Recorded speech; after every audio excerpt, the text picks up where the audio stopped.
Hey, good morning, everyone. Welcome to my channel. Tony here. Tony's LPs Are Us. Today we're going to talk a little bit again about Miles Davis. Miles Davis, what else can you say? Miles Davis is going to be 100 years old next year. He was born in 1926. He died in 1991 from a stroke. He was sick. But we're going to talk about Miles Davis, and we're going to talk about how to best understand his work.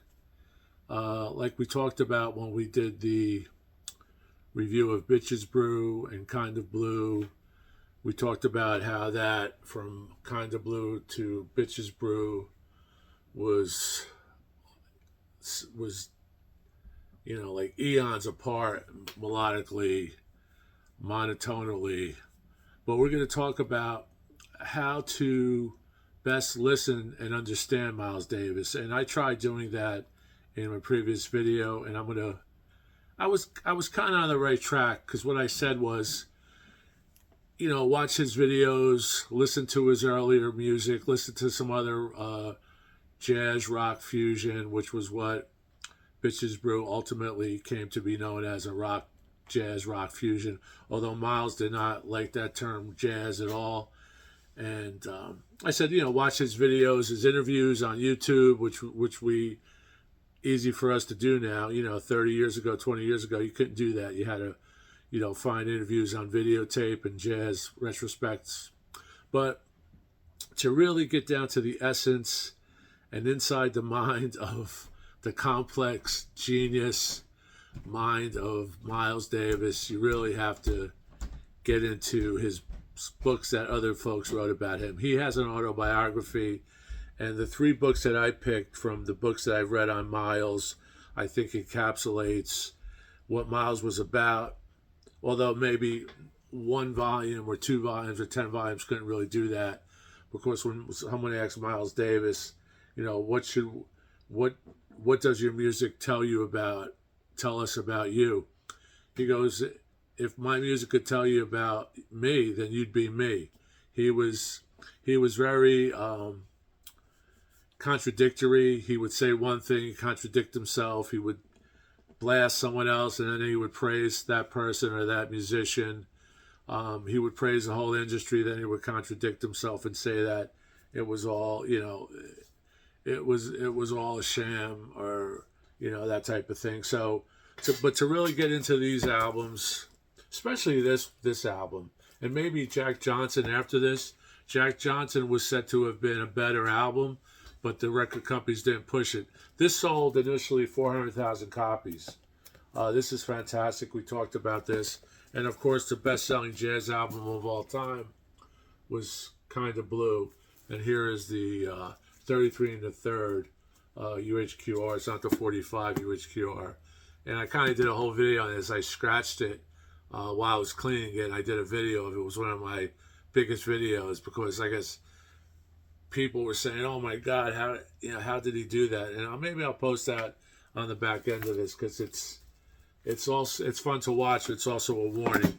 And on the latest issue of Music Direct, maybe in anticipation of Brew, although Brew is not mentioned in this catalog, that's a great shot of Miles, and that was at his brownstone in New York. This was taken in 1969.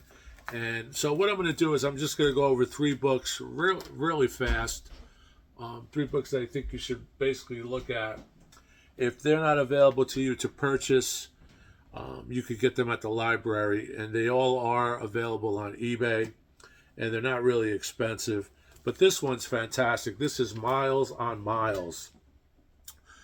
And this particular author, Paul Meyer Jr. and Michael K. Dorr, Doorr, what they did was they compiled interviews and encounters with Miles Davis. And this is fantastic. This is a Lawrence Hill book. There's the cover. You can look these up.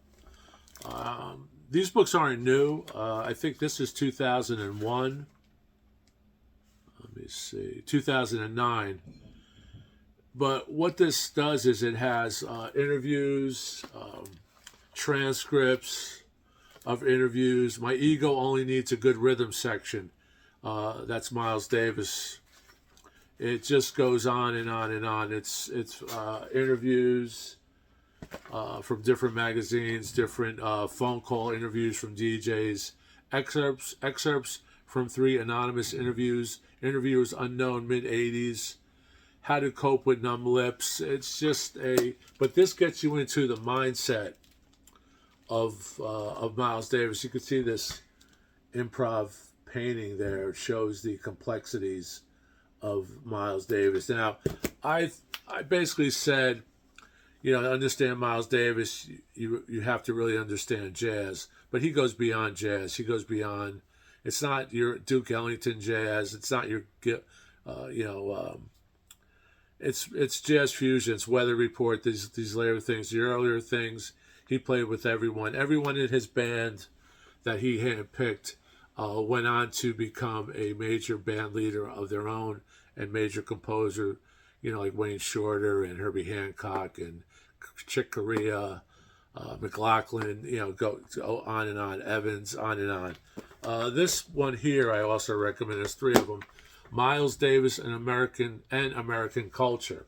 So what this does is this traces year by year Miles Davis's journey through his musical journey, and it intersects it with what was happening in American culture. So, I learned a lot about Bitches Brew by reading the next book, which is the one I would suggest if you wanted to get in deep into Bitches Brew. So, but this has great photos, like there. He was funny, he was cruel, he was kind, and it was all these things. This one article, these are essays, and this is called Lady Sings Miles. Just a lot of good things in here. Sensational Pulse, he's miles ahead. Miles and the Jazz Critics, so it goes into how he feels about jazz critics, and he wasn't really pleased with jazz critics. From Kinda Blue to Bitches Brew, that's a great essay. I just read that, and that gives you the journey, basically about what this video is about, that little journey where he was his most creative. But if you really want to get into Miles Davis's mindset, where it was coming from, he was from wealthy parents. His father was a dentist. His mother was kind of a socialite. They owned, I believe, 100 acres in Illinois. He would horseback ride. So he wasn't your typical African-American jazz musician that basically was a serviceman at that time, came out of the army, went into music. He was well-to-do. His father wanted him to be a dentist. His mother wanted him to be a violinist. His father bought him a trumpet. He wasn't really close to his mother because his mother kind of was not happy about the trumpet. She wanted him to get into classical music, which was more acceptable, as the term she used. So Miles would have nothing in that. He was basically a professional musician at age 15. But good stuff in here. Also, the Playboy interview with Alex Haley is in here, which is very insightful to get into Miles in the 60s type of thing. But the last one, and if you're going to get into this record, which is what we're basically, the reason I'm doing this little video is because this record is so complex. It's a very difficult listen. Even 55 years later, it's a very difficult listen. And I'm reading this book now. I just got it. I'm reading this now.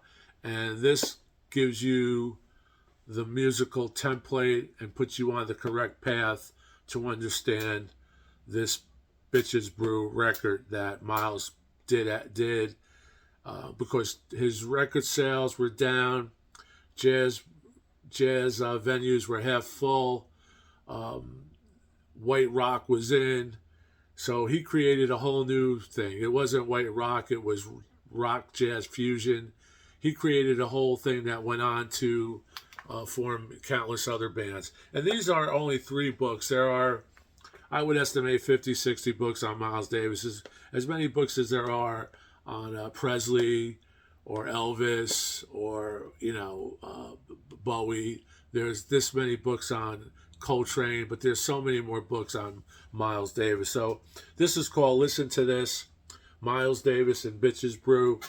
And this is by Victor Sorvanich, who is, I believe, from New Jersey. Here's the cover of the album. And this is, I believe, 2001 maybe. There's the inner. Great pictures in here of Miles in all different modes. This is 2015, University Press of Mississippi. So I'll hold this up so you could look at that, and I'll hold this up so you could see the publisher. But this is fantastic. This goes to the core of Brew. It goes to the core. It actually even breaks down, if you're a musician, breaks down the solos. Now, I have a few CDs where Miles plays Brew solo, not solo, but live. And they're a little different because the bands are different, obviously. But here you have Pharaoh's Dance, Miles' first solo. So it goes on to all the solos, third solo. If you could read music, and you could read music and watch as you hear this record, I wish I was you, because you're in for a treat. Here's Brew, Miles Davis' first solo.